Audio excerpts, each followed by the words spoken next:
Hey there, moms and dads. In a previous video, I used an example of the game Candyland to discuss just how many life skills young kids develop playing board games. If you missed that video, I'll make sure that there's a link in the description below. But today, I did want to continue that topic, shifting gears a little bit from your toddlers to those that are around age 6 and up.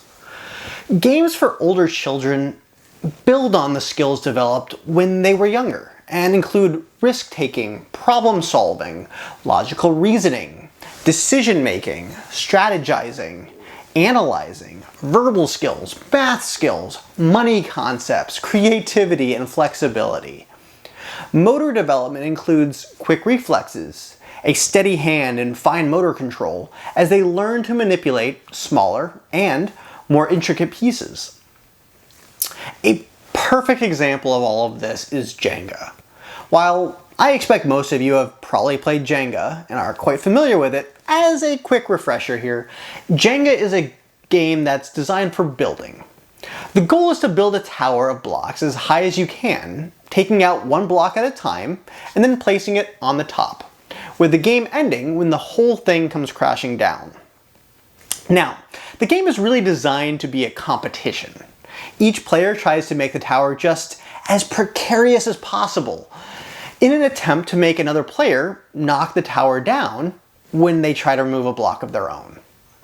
While in multiplayer games, there's usually no clear winner, the loser's a little bit more cut and dry.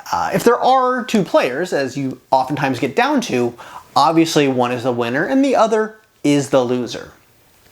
Dr. Vicki actually recommends playing this game a little differently. Instead of competing, make it a collaborative effort and work together with your kids or your grandkids to build the tower as high as you can. While the game can still present a challenge, this takes a lot of the pressure off as no one truly loses. In a normal game of Jenga, you actually start out with 18 rows. One great way to still make this competitive is to set a goal. A good place to start might be 30 rows or more. And if you make it to your goal, let the kids write their name on a block. This will become their badge of honor. And then the next time you play, you might even find them searching for their block with pride. So let's take a look at some of the benefits of playing Jenga as a game of cooperation. Like with Candyland, while you're having fun, your kids are honing skills, which include flexibility and adaptability. Children who are used to playing the game as a competition have to change the way they play. The goal has changed, and the decisions that they make are no longer to make the tower wobbly. Rather, they need to keep it sturdy and balanced. Team building and cooperation. This allows the other team members to cheer each other on, make suggestions as to which block to choose, and collectively hold their breath as a block is extracted. Analyzing. Studying the tower and deciding from which side, which row, and which position to take a block requires a sense of balance and ability to strategize. Coordination. A steady hand is needed to take a block from its position and place it on top of the tower. It also requires moving only one block, avoiding contact with the surrounding blocks. The use of only one hand to negotiate the move and removal of the block makes it all the more challenging. Patience. Taking a block from the tower can be a very slow, arduous process. Impulsive, quick movements can cause it to fall. Additionally, testing a block to see if it budges requires taking the time to investigate a potential move. Problem solving. Deciding which block can be extracted without toppling the tower and in which position to place it on top. Asking, "Are you sure you want to try that one?" can encourage children to stop and think before they make a move. This helps decrease impulsivity and foster reflectivity. Self-confidence. Team members encourage each other and demonstrate belief in each other's ability to make it. Liberally use the affirmation, "You can do it," as children often will say, "I can't." And when they make it, it's an especially satisfying experience. Reinforce their success with, "I knew you could do it," or "Who said you couldn't do it?" And watch their faces light up. Risk-taking.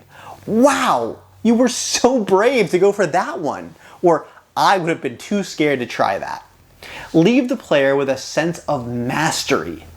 Children need to develop the ability to take risks before they can master. Sense of competence. Ask your kids which block they think you should go for. When you are successful, thank them for their assistance. Having an adult, let alone their parent, ask for their opinion is very affirming. Frustration tolerance. Even a group of adults won't make it every time.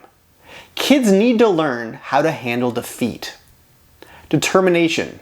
Willing to try again versus refusing to give it another try. A sense of accomplishment when they make it to the 30th row and beyond. Now, obviously, this is just scratching the surface. This kind of analysis can be done with each and every game you play with your kids or your grandkids. What else did I miss? Or what skills are your kids learning in other games that you're playing? Let me know in the comment section down below. There is so much more to game playing than what just meets the eye. That is why it is so important that kids play games. And you can have the satisfaction of knowing that while you are spending time together and having fun, there is lots of learning and development going on as well. Thank you so much for watching this video. For more tips and tricks for parenting of toddlers, teens, and in-betweens, check out our other videos over here or join our communities on Facebook and Twitter. Until next time, enjoy your kids.